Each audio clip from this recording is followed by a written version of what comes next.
नमस्कार, मैं रविश कुमार। सोमवार को दिल्ली में जो लोग शराब खरीद कर लाए थे वो मंगलवार को खुश हो सकते हैं कि उन्होंने 70% कम दाम में शराब खरीदी, छूट में, क्योंकि मंगलवार से दिल्ली में शराब 70% महंगी हो गई।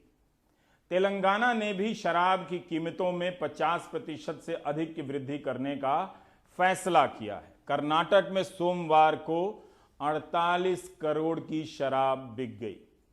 जैसा कि मशहूर गजल गायक जगजीत सिंह ने अपनी एक मशहूर गजल में गाया है, तुम अपना कारोबार करो, मैं नशे में हूं। बैशाख 15 मंगलवार, शाके 1942, विक्रम संवत 2077 और ईस्वी सन 2020 5 मई। भारत की राजधानी यानी विश्व गुरु भारत की आत्मा, वो आत्म केंद्रित शहर दिल्ली, यहाँ के कृष्णा नगर नामक मोहल्ले के ये नागरिक सिर्फ शराब के लिए लाइन में नहीं लगे हैं। कोरोना संकट में सूखती अर्थव्यवस्था की मुरझाई जड़ों में पैसा भी डाल रहे हैं।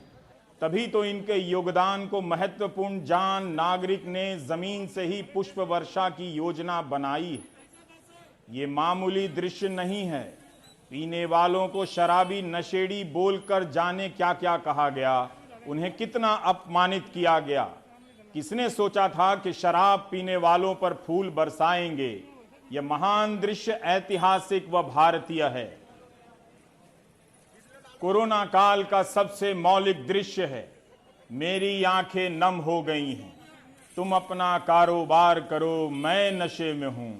महान जगजीत सिंह की यह लाइन मंत्र की तरह गूंजती चली जा रही है। आज जब यह व्यक्ति पुष्प वर्षा कर उन्हें सम्मानित कर रहा है, शराब पीने की पाश्चात्य संस्कृति जम्बू द्वीपीय अर्थात भारतीय हो रही है। बक्सा भर शराब लेकर जाने का सुख तुम क्या जानो रमेश बाबू। अब इस वीडियो को देखिए। देह से दूरी के लिए बनाए इस गोले में खड़े लोग भले सावधान की मुद्रा में नहीं हैं, मगर कोरोना से सावधान प्रतीत होते हैं। पीने का अपना अपना कल्चर होता है। पल में महान दृश्य कब बदल जाए पता नहीं होता है। जैसे वाइन शॉप के बाहर लोग कितनी शांति से उस अल्कोहल को लेने आए हैं जिससे सैनिटाइजर भी बनता है। मास्क ने इतनी सुविधा तो दी है कि चेहरा ढककर आप दिन में लाइन लग सकते हैं। मॉर्निंग शो की लाइन में पकड़े जाने का डर 2020 की स्मृतियों से हमेशा के लिए गायब हो चुका है। तभी लाठी चार्ज की रूटीन घटना के कारण लाइन में लोग भागने लगते हैं। याद रखिएगा, लाइन में जान नहीं बचती है, जान बचाने के लिए लाइन तोड़कर भागना पड़ता है। आहा, हे महान कवि वर्ड्सवर्थ, हे महान कवि कालिदास, हे महान कवि रघुवीर सहाय, आप भी कुछ कहेंगे या सारा रविश कुमार कहेगा? सूरज निकलने से पहले लोग शराब के लिए निकल पड़े हैं। आह, आहा, ओहो।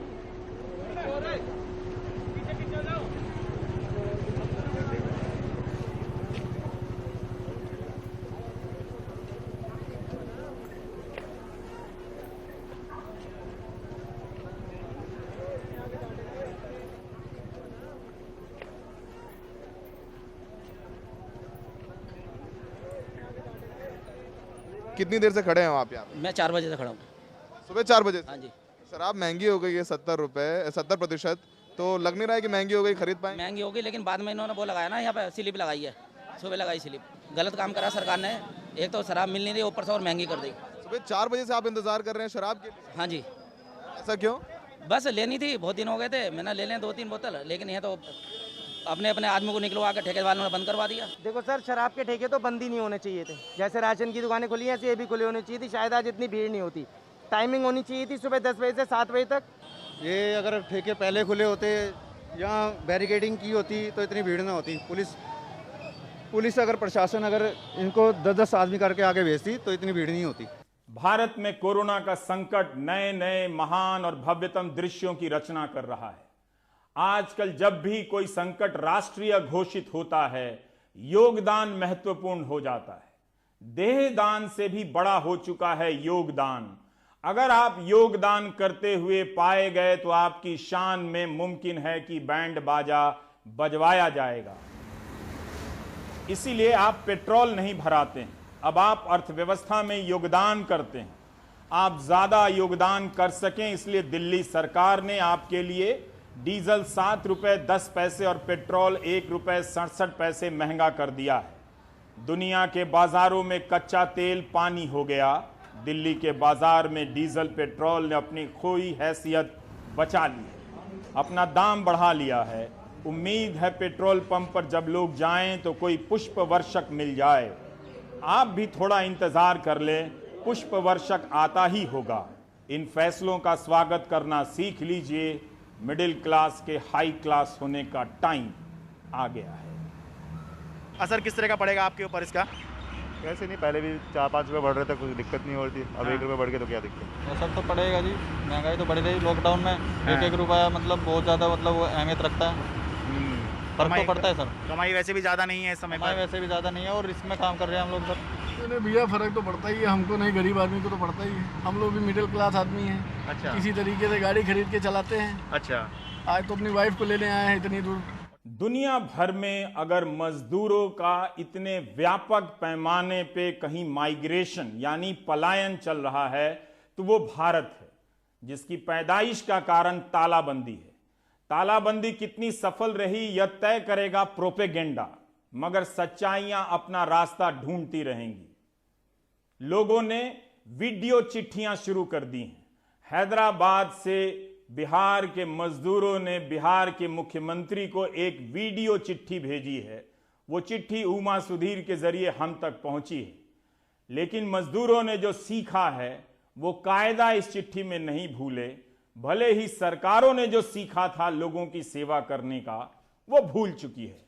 इसलिए इस वीडियो चिट्ठी में मजदूरों ने अपनी बात सेवा में माननीय मुख्यमंत्री नीतीश कुमार की औपचारिकता से शुरू की है। सेवा में श्रीमान नीतीश कुमार जी से निवेदन है कि हम अस्थाई सिद्धिपेट हुस्नाबाद में मेगा कंपनी में काम करते हैं। करीब 200 वर्कर काम करते हैं। हमें यहाँ खाने पीने की तकलीफ़ हो रही है। यहाँ पर हमारी कोई मदद और कोई सुनवाई नहीं कर रही है। पुलिस प्रशासन से भी हमने हेल्प करने की मदद चाहा, लेकिन वो लोग भी हमें मदद नहीं कर रहे हैं। कृपया, हम बहुत तकलीफ़ में हैं। हमारे नीतीश जी से सर्व निवेदन है कि हमारे फंसे लोगों को हेल्प करें, हमें घर जाने का प्रबंध करें और मदद करें। हमारी विनती है, कृपया हम लोग को ये मुसीबत से बाहर निकालें। कृपया हमारे हेल्प करें। हमारे सभी वर्कर के तरफ से विनती है माननीय नीतीश कुमार जी से। एक धारणा फैलाई गई है कि जो लोग शराब की दुकानों के बाहर लाइनों में लगे हैं ये वही मजदूर हैं जो कल तक खुद को लाचार बता रहे थे और जिनके पास लौटने के लिए टिकट के पैसे नहीं हैं। ये धारणा सही नहीं है। लाइन में लगने वालों का क्लास अलग है और घर जाने वालों की लाइन में लगने वालों का क्लास अलग है। मीडिया ने भले ही एक ही चश्मा सबके लिए बना लिया है, मगर मजदूर जानते हैं कि उनकी लाइन अलग है। जिस तालाबंदी का मकसद ये था कि जो जहां है वहां रुक जाए, इस तालाबंदी ने नतीजा ये पाया कि जो जहां है वहीं से चलना शुरू हो जाए। हम कर्नाटक की खदान में, संगमरमर की खदान में काम करने वाले मजदूरों की व्यथा आप तक लाना चाहते हैं। 1,60,000 रुपए 2000 और 500 के नोट को देखिए, 1 लाख से अधिक मजदूरों ने अपनी जेब से निकाला है ताकि कर्नाटक के कोप्पल से मध्य प्रदेश के शिवपुरी और मुरैना का सफर तय कर सकें, और ये पैसा उनका ही है, इसलिए उन्होंने अपने मोबाइल से वीडियो भी बना डाला है। ये सरकार का छापा हुआ है मगर सरकार का दिया हुआ नहीं। एक आदमी ने बस के लिए 5,000 रुपए किराए पर दिए हैं। सफर 1600 किलोमीटर का 3 बसें किराए पर लेकर निकले हैं। जहां इन्हें रखा गया था वहां कोई शिकायत नहीं, प्रशासन का शुक्रिया भी अदा करते हैं। लेकिन महामारी का डर सवार हो गया, पैसा खत्म होने लगा तो भरोसा कमजोर पड़ने लगा। लिहाजा 1600 किलोमीटर के सफर पर निकल पड़े। धर्मेंद्र ने बताया था कि उनके जानने वाले कुछ लोग कर्नाटक से मध्य प्रदेश के लिए पैदल भी निकले। उसने यह भी बताया कि 32 लोगों की एक बस से 1,60,000 रुपया लिया गया किराए का। दूसरी बस ने 29 लोगों के लिए 1,45,000 रुपये किराए लिए। तीसरी बस के करीब 20 लोगों से पैसा नहीं लिया जा सका क्योंकि उनके पास पैसा नहीं था। इस आर्थिक संकट में कर्नाटक से मध्य प्रदेश के शिवपुरी तक पहुंचने के लिए मजदूरों को अपनी जेब से 5,000 रुपए देने पड़े। इनकी कहानी एक और है। 28 मार्च को तालाबंदी के बाद ये लोग ट्रक किराया पर लेकर निकले थे। ट्रक पकड़ा गया, मगर उसके लिए जो उन्होंने 1.5 लाख रुपए किराए पर दिए थे वो पैसा नहीं मिला। 15 से 20,000 रुपए महीने का कमाते हैं। बचत का कितना हिस्सा इनका घर तक पहुंचने में लुट गया और उड़ गया, इसका कोई हिसाब नहीं। हमने धर्मेंद्र से ही कहा, जो इस बस में सवार हैं, कि आप अपने मोबाइल फोन निकालें और जो बताना चाहते हैं, जिसका भी शुक्रिया अदा करना चाहते हैं, जिससे भी शिकायत करना चाहते हैं, उन सब जानकारियों के साथ अपनी यात्रा का वीडियो विवरण भेज दें। बेंगलोर से ज़्यादा नहीं तो 400-500 किलोमीटर आ गए हैं। यहाँ पे एक चेक पोस्ट है, उस चेक पोस्ट के पास में ठहरे हुए हैं और हमें यहाँ से पुलिस जाने नहीं दे रही है। मतलब हमको जो ट्रक वाला था वो भी भाग गया। तो खाने का मतलब समस्या हमें ये है कि हमें कैसे भी करके हम सरकार से रिक्वेस्ट करते हैं, मोदी जी से, सबसे, कि हमें घर पे पहुँचाया जाए। खाने को यहाँ पे गांव वाले व्यवस्था कर रहे हैं, कब तक हमारी गांव वाले सहायता करेंगे? 1 दिन, 2 दिन, 3 दिन, 4 दिन, कब तक करेंगे? 1,60,000 रुपये है ये हम डाल रहे हैं बस का भाड़े के लिए, जो हम यहाँ से कोपर डिस्ट्रिक्ट से जा रहे हैं गांव MP के लिए। कल से कोई भी खाना नहीं मिला है। भूख से सब लोग बहुत परेशान हैं, भूख से बहुत परेशान हैं। भूख के लिए बहुत सारी तकलीफ उठानी पड़ रही है हमको। सब लोग हम बस में आ रहे हैं पर भूख के लिए बहुत परेशान है। कल सुबह 9 बजे का नाश्ता किया है, उसके बाद कोई भी मतलब हमने खाना पीना कुछ नहीं खाया। कांग्रेस के कार्यकर्ता MP से माननीय श्रीमान रानवास विधायक जी, वो हमारी फुल सपोर्ट कर रहे हैं। उन्हीं की वजह से हमने मंजिल पार की है। 40 दिन पहले तालाबंदी के समय सरकार और सरकारें जिस तरह से आश्वस्त थीं, अब उनका भरोसा धीरे धीरे कमजोर होने लगा है, खासकर अर्थव्यवस्था की चरमराती हुई स्थितियों के कारण। लेकिन ऐसी बात नहीं है कि कोरोना महामारी ने अपनी गति, अपना प्रसार रोक दिया है। 5 मई की सुबह जो 9 बजे के ठीक पहले बुलेटिन आती है, उसका जो डेटा है वो चिंता में डालने वाला है। पिछले 24 घंटे में इतनी ज्यादा मरीजों की संख्या पिछले 40 दिनों में कभी भी नहीं बढ़ी। 3900 से ज्यादा नए मरीज सामने आए हैं। इसलिए सावधानियों में अगर आपने लापरवाही की तो जिंदगी आपकी दांव पर लगेगी। सरकार को फिर भी टैक्स मिल जाएंगे, शराब की दुकान खुल गई है। 24 घंटे में 195 लोगों की मौत कोविड-19 से हुई है। यह भी अब तक का सबसे बड़ा आंकड़ा है। इसके पहले 24 घंटे में मरने वालों की संख्या अधिक से अधिक 83 तक ही पहुंची थी। 24 घंटे में 195 लोगों की मौत के साथ मरने वालों की कुल संख्या 1568 हो गई। 3900 नए केस के साथ कुल संक्रमित मरीजों की संख्या 46,433 हो गई है। बीमारी के बढ़ने की रफ्तार के हिसाब से भी देखना चाहें तो देखिए, अभी तक यह महामारी कुछ हफ्तों से 5 से 6% की रफ्तार से बढ़ रही थी। मंगलवार सुबह का जो आंकड़ा आया है बता रहा है कि महामारी की वृद्धि की दर बदल गई है, 8.39% हो गई है। इसलिए आप इन आंकड़ों को नजरअंदाज नहीं कर सकते हैं। महामारी का खतरा हमसे नहीं टला है। इन 40 दिनों में कहां तो हम इस स्थिति में होते कि इनके प्रसार की गति को काबू में पा लिए होते, लेकिन पिछले 24 घंटे की संख्या डराने वाली है। संख्या लगातार बदल रही है, इसलिए हमने मंगलवार की सुबह का डेटा आपकी सुविधा के लिए लिया है, लेकिन लगातार बदल रही है और हमारे चैनल के टिकर पर वो लगातार दिख भी रही है। लघु व मध्यम उद्योग की श्रेणियां भारत की अर्थव्यवस्था की जान है। 24 मार्च की तालाबंदी के बाद उनकी हालत आईसीयू में चली गई है। उसके पहले भी उनकी हालत बहुत अच्छी नहीं थी। इस दौरान जब कोई आर्थिक गतिविधियां नहीं हो रही है, छोटे छोटे कारोबारी बैंक का लोन चुकाने के लिए मजबूर हैं, जीएसटी दे रहे हैं, उनके बही खाते में कर्ज का पैसा बहुत बड़ा होता जा रहा है, वो एक तरह से कर्ज में डूबते चले जा रहे हैं। और अब तो वो कहते हैं कि सरकार ने कानून बनाया है कि उन्हें सैलरी देनी पड़ेगी। अब उन्हें इस बात की परवाह नहीं है, जब पैसा नहीं तो हम सैलरी कहां से ला कर दें। जिसे जेल भेजना है वो जेल भेज दे। सौरभ की ये रिपोर्ट देखिए। वायरिंग हार्नेस बनती है तो इससे हम इसका मटेरियल यूज होता है वायरिंग हार्नेस को बनाने में। नोएडा में 1978 से पॉलीफ्लेक्स यानी तार बनाने की फैक्ट्री चलाने वाले 67 साल के वीके सेठ हमें नोएडा के सेक्टर 6 में अपना गोदाम दिखा रहे हैं। माल बोरियों में भरा पड़ा है और अब खराब हो रहा है।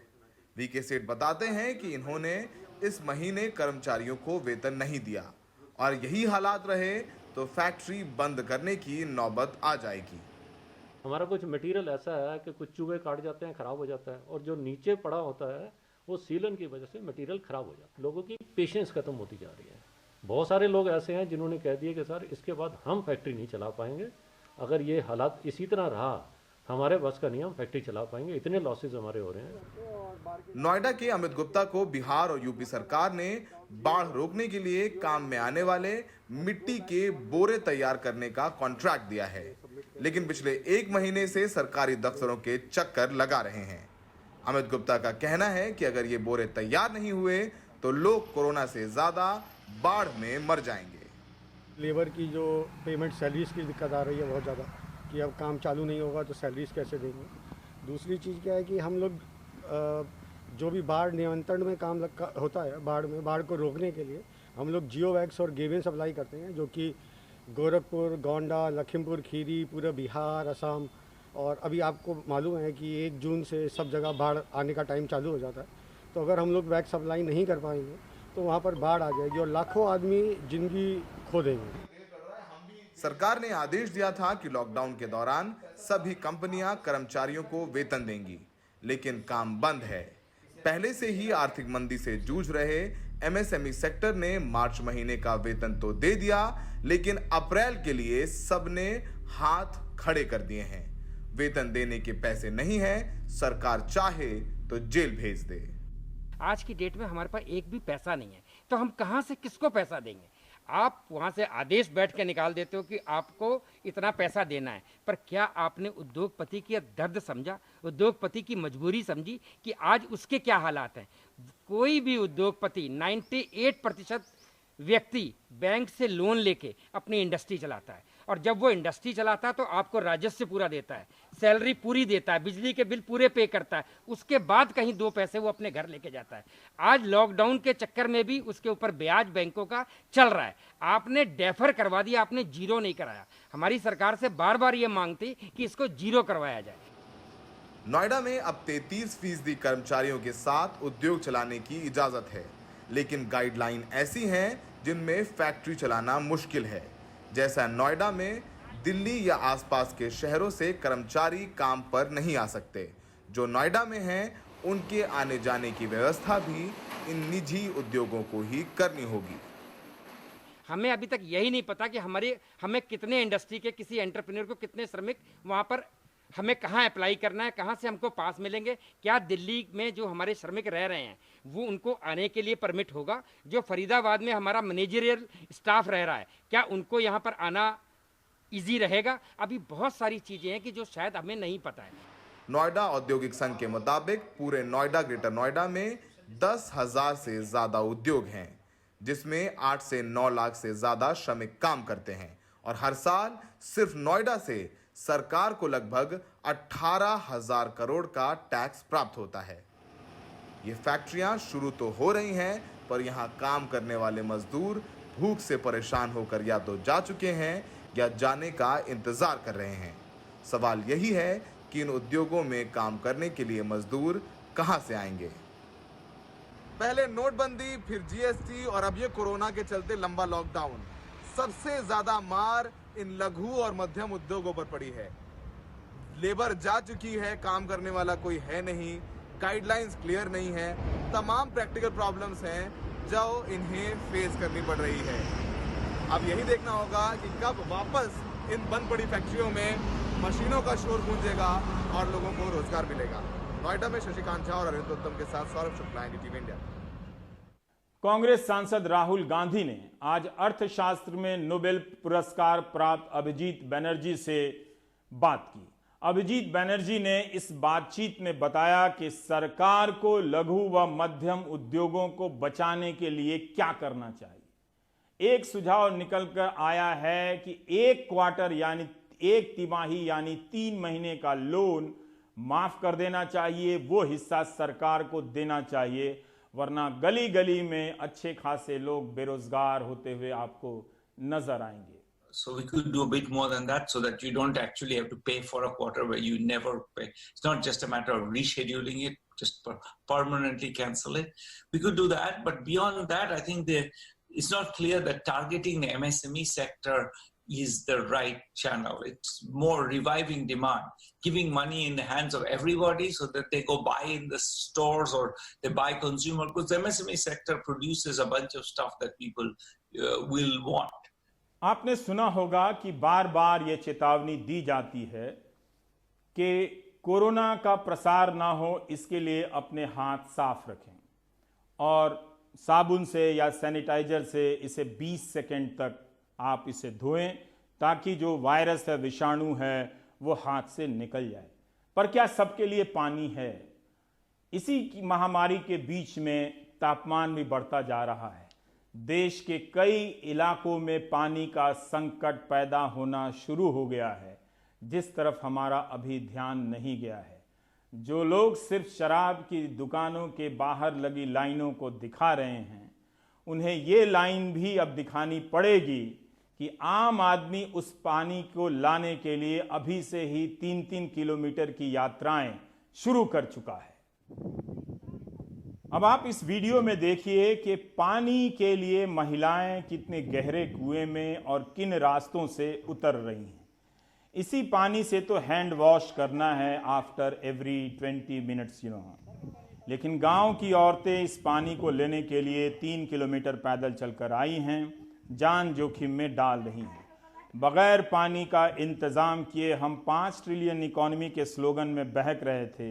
महाराष्ट्र का बीड जिला है, कई इलाकों में पानी का संकट गहराया है। धारूर तहसील में उमेरवाड़ी गांव का यह वीडियो है, आप देख रहे हैं और समझिए कि आने वाले दिनों में हम सबको इस एक चुनौती से भी लड़ना होगा जब पानी कम हो जाएगा और हाथ साफ नहीं हो पाएगा।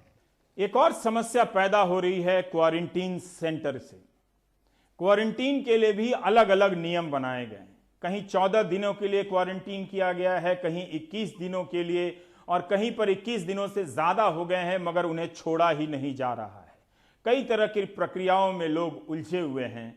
इन क्वारंटीन सेंटर के भीतर भी कई तरह की अव्यवस्थाएं जन्म ले चुकी हैं और नतीजा ये हो रहा है कि अब यहां से भागने की खबर आने लगी है। ये वीडियो दिल्ली का है, सोमवार का है, विष्णु गार्डन का एक स्कूल का है, जहां पर 24 मार्च की तालाबंदी के बाद अपने घर लौट रहे मजदूरों को पकड़कर लाकर रखा गया था, मगर ये मजदूर दीवार फांदकर, गेट फांदकर भागने लगे क्योंकि भीतर की अव्यवस्थाएं या बाहर निकलने की जो बेचैनी है वो इन्हें एक तरह से गेट के ऊपर ले आई है। दिल्ली का ये वीडियो सोमवार।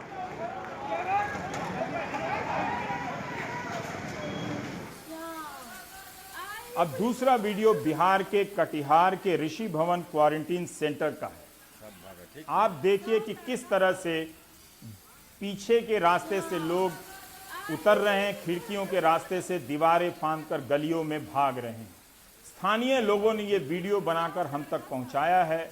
और यही नहीं, भीतर खाने पीने के इंतज़ाम इतने ख़राब हैं कि मददगार गली के रास्ते में खड़े होकर खिड़कियों से खाने को उछाल रहे हैं और एक कैदी की तरह से जो लोग हैं वो हाथ बाहर निकालकर कैच कर रहे हैं, बिहार की भाषा में लोक रहे हैं। ये लोक लिया गया है खाना जो आपके दृश्य पर आप देख रहे हैं। तो ये भी एक संकट है जो हम सब के लिए चुनौती बनकर सामने आ रहा है कि अगर क्वारंटीन सेंटर को भी हम बेहतर नहीं कर पा रहे हैं तो सोचिए कि इन 40 दिनों में हमने क्या पाया। क्या हमने अपनी इन व्यवस्थाओं को लड़ने लायक बनाया, या फिर जैसा कि कहा जाता है प्रोपेगेंडा की भी एक सीमा होती है, उसकी भी ऊर्जा खत्म हो जाती है।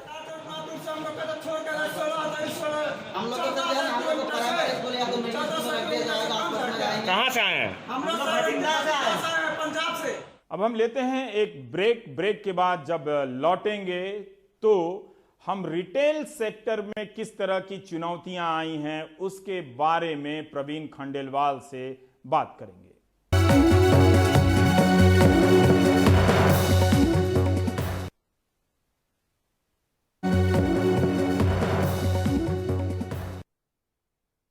Confederation of all India traders CAIT ने कहा है कि 40 दिनों की तालाबंदी के कारण रिटेल सेक्टर को 5.5 लाख करोड़ का नुकसान हुआ है। 7 करोड़ लोग भारत भर में रिटेल सेक्टर से जुड़े हुए हैं। प्रवीण खंडेलवाल जो इसके नेता हैं, उनका कहना है कि इस संकट के कारण आने वाले कुछ महीनों में 1.5 लाख लोगों को हमेशा के लिए अपनी दुकानें बंद करनी पड़ेगी, उन्हें किसी और धंधे या गरीबी रेखा से नीचे जाना होगा। प्रवीण खंडेलवाल हमारे साथ हैं। प्रवीण जी, आपका स्वागत है। मेरा पहला सवाल यही है कि जो 5.5 लाख करोड़ का नुकसान आप बता रहे हैं, तो उन बड़ी संख्या के नीचे जो व्यापारी लोग हैं अलग अलग, वो किस तरह की परिस्थितियों में घिर गए हैं? मैं ये फीडबैक आपसे जानना चाहता हूं। 2-4 किस्सों के जरिए बताइए कि किस तरह का उसको दिक्कतें आई हैं। रवीश जी, समस्या एक हो तो मैं आपको गिनाऊं, इतनी समस्या है। मैं आपको कुछ उनमें से मोटी समस्याएं बताता हूं कि पहली समस्या तो ये है कि हमारे प्रतिष्ठान बंद है, लेकिन सरकारों ने हमको आदेश दिया कि हमें अपने कर्मचारी का वेतन उसको देना पड़ेगा, वो काम पर तो आएगा नहीं। तो किसी भी तरीके से हमारे व्यापारियों ने मार्च का तो वेतन का भुगतान कर दिया, लेकिन अप्रैल का भुगतान हम कैसे करेंगे, ये हमारे सामने एक बड़ा विषय है। क्योंकि हमारा जो व्यापार में इनफ्लो था वो बंद हो गया और आउटफ्लो चालू है, तो व्यापार कैसे चलेगा? ये तो पहला विषय हुआ। दूसरा हमारे जो अकाउंट है बैंकों के साथ में, जिस पर हमने लोन लिया हुआ है, वो लोन की सरकार ने उसका इंटरेस्ट तो डेफर कर दिया, लेकिन फिर भी हम लोगों को लॉकडाउन के पीरियड में जो भी हमारे लोन लिए हुए हैं, या जो हमारा टर्म लोन अकाउंट है, या CC अकाउंट है, या OD अकाउंट है, उसमें जो इंटरेस्ट पड़ेगा वो इंटरेस्ट हमको बैंकों को देना पड़ेगा। ये ठीक है कि आज हमें नहीं देना पड़ रहा है, सरकार ने उसको डेफर कर दिया, लेकिन उस इंटरेस्ट का बोझ हमारे ऊपर पड़ेगा। इसके साथ साथ हमारे कर्मचारियों को ESI और प्रोविडेंट फंड वो भी हमें अपने पास से देना पड़ेगा। ये अलग बात है कि हमारे व्यापार बंद है, लेकिन ESI और प्रोविडेंट फंड का खाता चालू है। इसके अतिरिक्त जो हमारे व्यापारियों की जो पेमेंट है वो बाजार के अंदर में अटकी हुई है।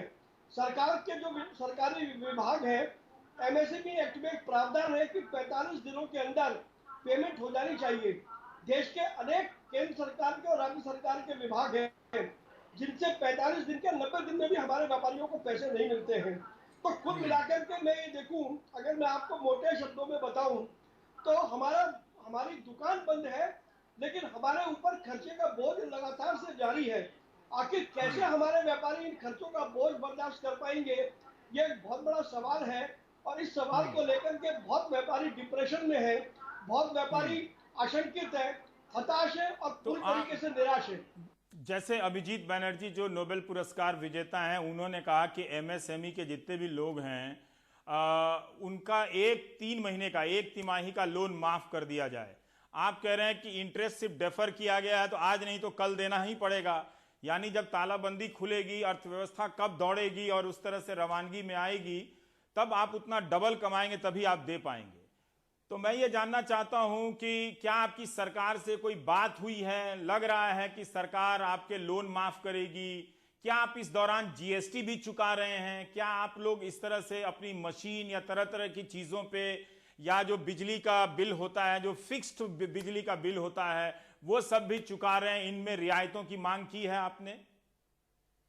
निश्चित रूप से हमने सरकार से ये कहा है कि जिस प्रकार से सरकार ने अन्य वर्गों को आर्थिक पैकेज दिया है, सरकार को व्यापारियों के लिए भी एक आर्थिक पैकेज दिया जाना चाहिए। और रवि जी, इसमें जो बहुत महत्वपूर्ण विषय है कि जब भी लॉकडाउन खुलेगा तब हमारे व्यापारियों के पास वर्किंग कैपिटल नहीं होगा, और अगर वर्किंग कैपिटल नहीं होगा तो हम अपनी दुकानें कैसे चला पाएंगे, क्योंकि जो हमारे व्यापार का जो अमूमन पेमेंट है वो किसी भी हालत में 60 दिन से पहले वो आएगा नहीं, और अगर वो नहीं आएगा तो 60 दिन तक हम किस तरीके से अपने व्यापार को चलाएंगे, पुनर्जीवित करेंगे। उसके लिए यदि सरकार की तरफ से हमको सहारा नहीं मिला तो मुझे इस बात का भय है कि लगभग 20% व्यापारी अपना व्यापार बंद करने के लिए मजबूर हो जाएंगे, और लगभग 10% व्यापारी जो उन 20% पर आश्रित हैं वो भी अपना व्यापार बंद करने पर मजबूर हो जाएंगे। कुल मिलाकर के यदि 7 करोड़ व्यापारियों में से लगभग 1.5 करोड़ व्यापारी यदि अपना व्यापार बंद कर देंगे तो जहां ये रिटेल व्यापार को बहुत बड़ा धक्का पहुंचेगा, वहां दूसरी ओर सरकार की जो अर्थव्यवस्था है, क्योंकि अर्थव्यवस्था की धुरी आमतौर पर व्यापारी माना जाता है, और मार्केट में जो लिक्विडिटी होती है कैश की, वो व्यापारियों के माध्यम से होती है, तो उसका बहुत बड़ा असर अर्थव्यवस्था पर भी पड़ेगा। तो हमने सरकार से ये निवेदन किया है, हमने आग्रह किया है कि अब सही समय है जब व्यापारियों को एक आर्थिक पैकेज देना चाहिए।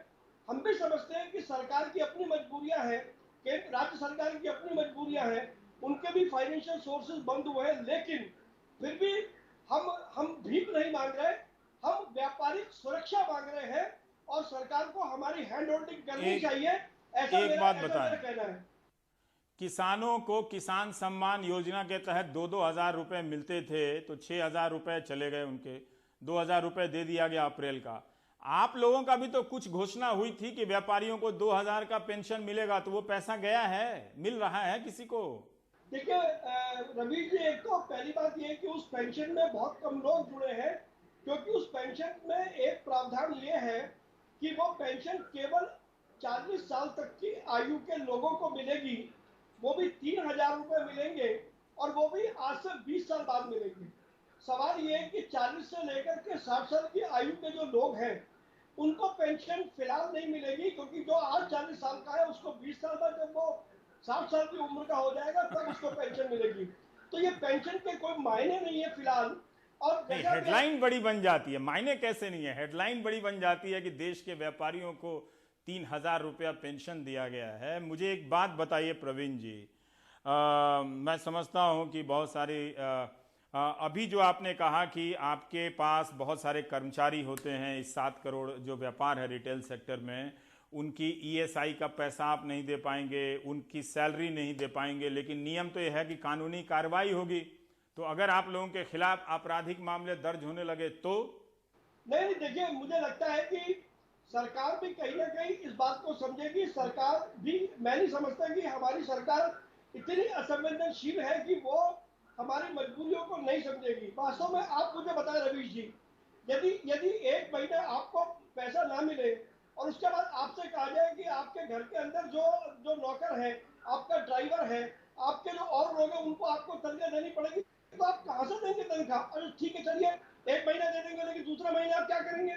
हमने सरकार के आदेश का पालन करते हुए अपने सभी कर्मचारियों को तनख्वाह दी है मार्च महीने की, लेकिन अब पूरे देश से मेरे पास में मैसेज आ रहे हैं कि अप्रैल महीने की तनख्वाह हम कहां से दें, हमारे पास में पैसे नहीं है। तो सवाल ये उठता है इसका मतलब ये हुआ प्रवीण जी, अगर आप बता सकें तो कितने लोग इसमें आप लोगों से सैलरी पाते हैं? कितना असर पड़ेगा अगर आप अप्रैल में सैलरी ना दे पाएं, और वो लोग किस लेवल के लोग हैं जिससे हमें अंदाजा हो सके कि अगर आप में सैलरी देने की क्षमता नहीं है, आपने नहीं दी, तो समाज के निचले तबके में या बीच के तबके में किस तरह की तबाही आएगी? रवीश जी, जैसा मैं आपसे लगातार आग्रह कर रहा हूं, आपको मैं बता भी रहा हूं कि हमारे आय के साधन बहुत सीमित हो गए हैं। आय, या मैं कहूँगा आय के साधन फिलहाल हमारे सारे बंद हो गए हैं, और ऐसे में जब हमारे आय के साधन बंद हो गए हैं, हम चाह करके भी, हम भी नहीं चाहते कि जो कर्मचारी हमारे यहाँ 15 साल या 20 साल से जुड़ा है, हम उसको तनख्वाह न दें या हम उसको छोड़ दें। लेकिन मुझे लगता है कि जैसे पहले सरकार ने कहा था कि उनको पैसे दिए जाएं, अब सरकार को या तो उस तनख्वाह के अंदर हमको सब्सिडी देनी चाहिए, अन्यथा सरकार को ये कहना चाहिए कि भाई आप पूरी तनख्वाह की बजाय, क्योंकि वो पूरे महीना वो घर पर बैठे हैं, तो उनको आप उनके गुजारे बसर के लिए जो उचित परसेंटेज लगती है वो परसेंटेज आप दे दें। वहां तक तो देखिए हम बोझ भुगत रहेंगे, लेकिन यदि 100% बोझ यदि मेरे कंधे पे डाला जाएगा। आप ये कह रहे हैं कि इसके लिए सरकार को अपने नियम बदलने पड़ेंगे, आदेश में बदलाव करना पड़ेगा। देखिए मुझे, आप ऐसे नहीं कर सकते। देखिए रवीश जी, सरकार समय की ये मांग है कि, और मैं मानता हूं कि सरकार ने जब ये आदेश दिया था उस समय परिस्थितियां बहुत विकट थी, और ये भी बात सही है कि कोई व्यक्ति को, चाहे वो हमारा कर्मचारी क्यों ना हो, उसको उसके परिवार को पोषित करना हमारी जिम्मेदारी है। लेकिन अगर केवल पोषित करने तक की जिम्मेदारी हो, तो मेरा अपना मानना है कि जो कर्मचारी की तनख्वाह थी उसका 30-35% भी यदि हम उसको दे देंगे तो वो अपने परिवार को चला सकता है। तो बजाय 100% तनख्वाह देने के, अगर 30-35% तनख्वाह हमको कही जाए तो शायद उस बोझ को हम बर्दाश्त कर लेंगे। और अगर एक आखिरी सवाल है कि क्या आप लोग जीएसटी देते हैं? एक व्यापारी ने पटना से लिखा था कि उनकी 20 लाख कुछ इस तरह से जीएसटी हो जाती है, दुकानें बंद हैं। मैं समझ नहीं पाया, इस लाइन का उत्तर विशेषज्ञ नहीं हूं। और किसी ने लिखा कि उनका बिजली बिल जो है वो फिक्स है, 2 लाख रुपए का कमर्शियल, वो देना ही देना पड़ता है, जबकि सब कुछ बंद है। तो इन सब चीजों में भी रियायतें चाहिए आपको सरकार से? देखिए, हमारे सुझाव पर केंद्र सरकार ने राज्य सरकारों को ये कहा था कि वो जो बिजली के फिक्स चार्जेस है, पानी के जो फिक्स चार्जेस है, उनको फिलहाल खत्म कर दें और जो एक्चुअल कंजम्पशन है उस पर लिया जाए। कुछ राज्यों ने उस पर अमल किया, लेकिन बाकी राज्यों ने उसके ऊपर अमल नहीं किया। तो मुझे लगता है कि इस मामले में केंद्र और राज्य सरकार दोनों को मिलकर के निर्णय लेना होगा। और ये बड़ी वाजिब बात है कि जब मैं मीटर यूज ही नहीं कर रहा तो मुझ पर फिक्स चार्जेस किस बात के लगाए जाए? तो ऐसे बड़े सवाल है। और रवीश जी, मैं ये कहना चाहता हूँ कि जब अकाल पड़ता है तो देश में किसानों की मदद की जाती है। आज कोरोना देश के व्यापारियों के लिए किसी भी प्रकार से अकाल से कम नहीं है। तो आज व्यापारी केंद्र सरकार और राज्य सरकार की तरफ देख रहे हैं, और केंद्र सरकार और राज्य सरकार दोनों को व्यापारियों की हैंड होल्डिंग करनी चाहिए, तभी हम अपने व्यापार को सुरक्षित रख पाएंगे। जी, बहुत बहुत शुक्रिया प्रवीण खंडेलवाल। व्यापारियों के पक्ष में उनके भीतर किस तरह की समस्याएं उभर रही हैं, क्या उम्मीदें हैं, क्या सरकार कर पाई है, इसके बारे में हमसे बता रहे हैं। इनसे बातचीत करके यही लग रहा है कि भले ही टेलीविज़न के न्यूज़ चैनलों के स्क्रीन से ये मुद्दा गायब हो, लेकिन देश के करोड़ों व्यापारी वर्ग के लोगों के बीच दिन रात परेशानी का सबब बना हुआ है कि कब उन्हें राहत दी जाएगी। उनकी स्थिति बहुत ही ज़्यादा ख़राब होती जा रही है। आप देख रहे थे प्राइम टाइम। बहुत बहुत शुक्रिया आप सभी का। नमस्कार।